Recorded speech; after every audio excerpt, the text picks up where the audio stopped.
değilseniz, bir sömürü düzeni kurmuşsanız, bir zalim anlayış kendi insanına, Cemil Meriç'in dediği gibi iç işlerinde kendi vatandaşına insani değerleri, hakları sonuna kadar teslim edip ama kendisinden olmayan insanlara her türlü zulmü reva gören bir anlayış var olduğu müddetçe bu sorunlar, sıkıntılar da devam edecektir.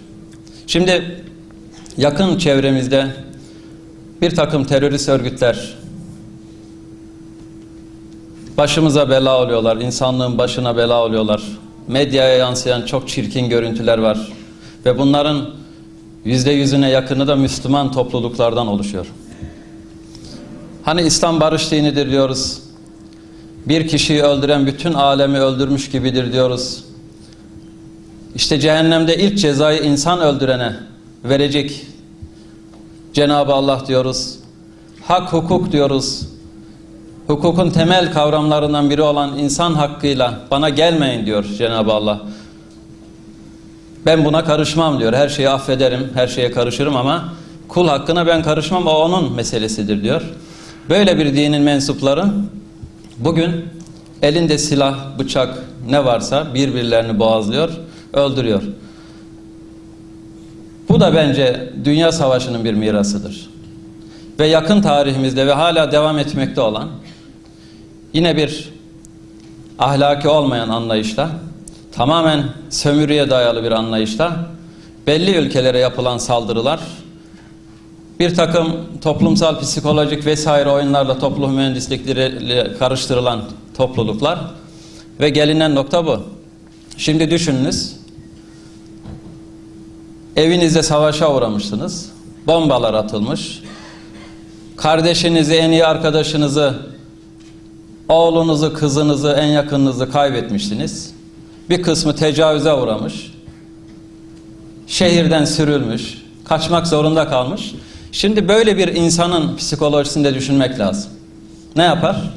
Kimlik bulmanın, öç almanın en kestirme yolu, en güçlü olana kafa tutmaktır. Bugün yaşadığımız fiili sonuçlar bunlardır. Burada şunu söylemek istiyorum. Bütün bunların sebebi işte bu kötü miras, yine bu egemen güçlerin bu toplumlara yaptığı zulüm ve oradan peydah olan hastalıklardır. Bütün bu çevremizdeki terörist dediğimiz örgütler. Ha, bunlar haklı mıdır?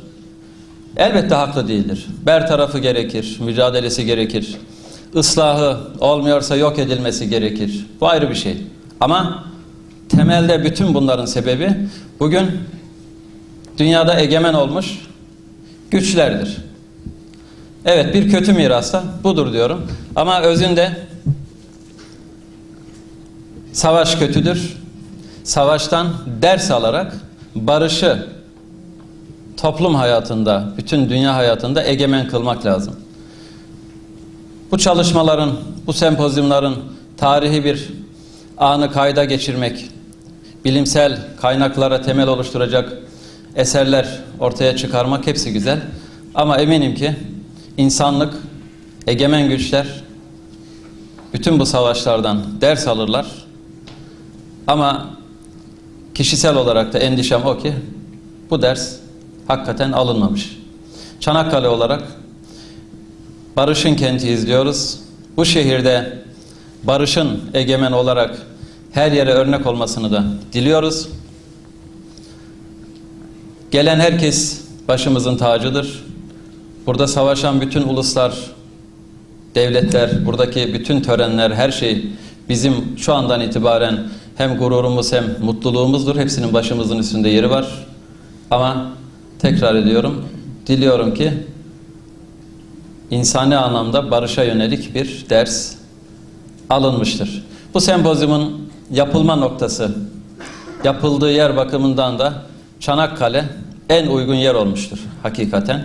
Hem Dünya Savaşı'nın en çetin geçen cephesi, hem dünyanın kaderini en çok etkileyen cephelerinden birisi, hem de coğrafi konumu itibariyle bugün egemen olan güçlerin de kültür temellerini de oluşturan ve coğrafyasını da oluşturan Asya ve Avrupa'nın buluşma noktası, köprüsü konumunda olması dolayısıyla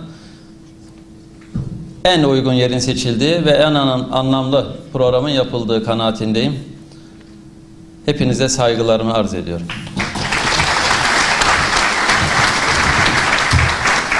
Çanakkale Valisi Sayın Ahmet Çınar'a konuşmalarından ötürü teşekkür ediyoruz. Açılış konuşmalarının ardından açılış derslerine geçiyoruz. İlk dersi gerçekleştirmek üzere Doktor Jenny Macleod'u sahneye davet ediyorum.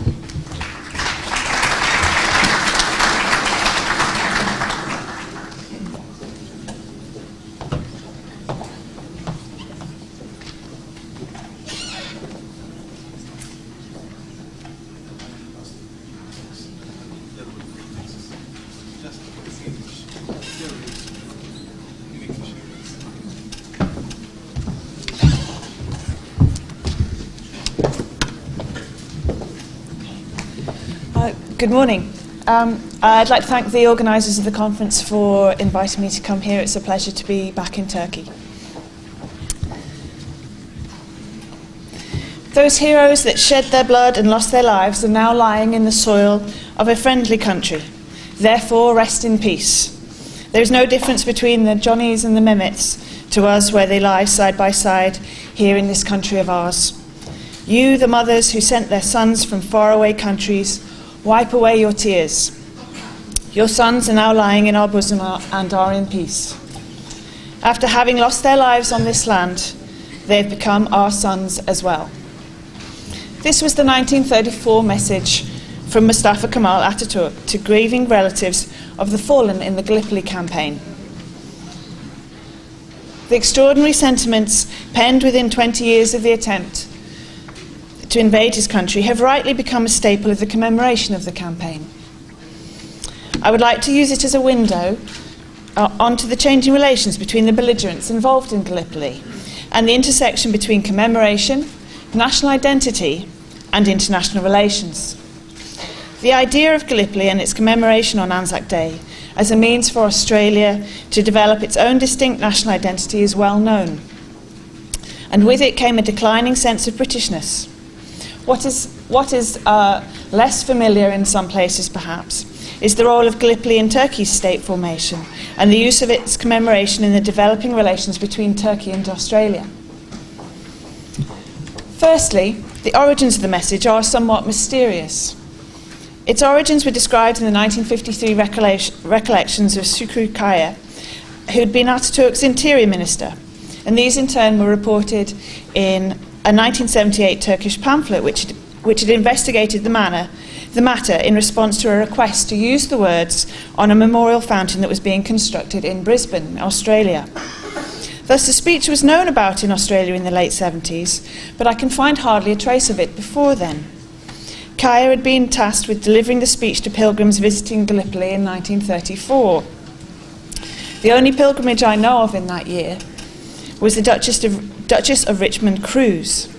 This pilgrimage by a 750-strong group of veterans and bereaved relatives was described in close detail in Stanton Hope's published account. He describes how a radio message of greeting had been sent to the Ghazi, Mustafa Kemal, who made reply in friendly terms. But he makes no mention of the speech. But perhaps that pilgrimage wasn't the audience for the speech in any case. They only arrived at the peninsula on the 30th of April, and there are newspaper reports about the Ghazi's message 5 days earlier. This message was, "The Gallipoli landing and fighting on the peninsula showed to the world the heroism of all who shed their blood there, and how heartrending for their nations were the losses this struggle caused." So, the sentiments are similar, but it's worth noting that it was reported in a very small number of short articles only. And I don't think the speech was widely reported or well known at the time. Indeed, although the digitised record of newspapers is very thin after World War II, so I can't say this is definitively the case, it seems to me that the speech was not well known or referred to in newspaper coverage of Gallipoli commemorations until the 1980s. Atatürk's generous words towards men whom he could have viewed as imperialist invaders has been explained by those invaders' role in creating the Turkish nation. It was an indirect role. After the collapse of the Ottoman Empire, Mustafa Kemal led the War of Independence, which established the Republic of Turkey, and thereafter a massive project to rewrite Turkish history was undertaken. It must be acknowledged that the most important founding myth for the new republic was this war of independence, and certainly not the First World War. But Gallipoli did have a role to play, particularly as Kemal had played a heroic leadership role there which could be magnified, along with the more long-standing story of the heroic defence waged by his country's soldiers, known as Mehmet or Mehmetçik. In Kemal's speech to celebrate the erstwhile invader Johnny was to elevate the Mehmets, and as Adrian Jones has put it, to remake those Mehmets as the masters of their fate. This is part of a wider pattern. Whereas Ottoman writings on the campaign conceived of the enemy at Gallipoli as the imperialist British and French, in the Turkish Republic the enemy was more often thought of as the Anzacs. References to them become increasingly respectful and admiring during the Second World War. For example, during the Phoney War period, a columnist in the newspaper Cumhuriyet wrote, "Anzacs are terrific soldiers. In Çanakkale, the Anzacs showed themselves worthy opponents for the brave Mehmetçiks. They successfully ascended the hard, steep slopes Lehman von Sanders had left unguarded in the expectation that landing there would be impossible. Their fierce and heroic attack could be stopped by Lieutenant Colonel Mustafa Kemal and the heroic Mehmetçiks. Now the Anzacs have returned to Egypt and have been sent to unknown regions. This time their arrival in the Orient is friendly, not hostile. Though we wish for no war, should war break out, the Anzacs will no longer be face to face with Turks, but neck and neck with them in the race to heroism." So already by the early stages of the Second World War, there's this very friendly attitude to Anzac soldiers within Turkey. During the Korean War, when Turkey, having aligned with the West, fought alongside British, French, Australian and New Zealand soldiers in the United Nations forces, a variety of warm words and gestures were made. In 1953, Milliyet newspaper wrote in its Çanakkale Week coverage about our present very valuable allies and beloved friends, the English and French naval and army forces. We laid the foundations of our today's friendship and alliance 38 years ago in the Çanakkale and Gallipoli battles. From 1953, Turkish representatives started to attend Anzac Day overseas, but there were low-key demonstrations of friendship in connection with Anzac Day that were used as soft diplomacy to cement the new NATO alliance. Renewed military action in Korea also seems to have re-energised Turkey.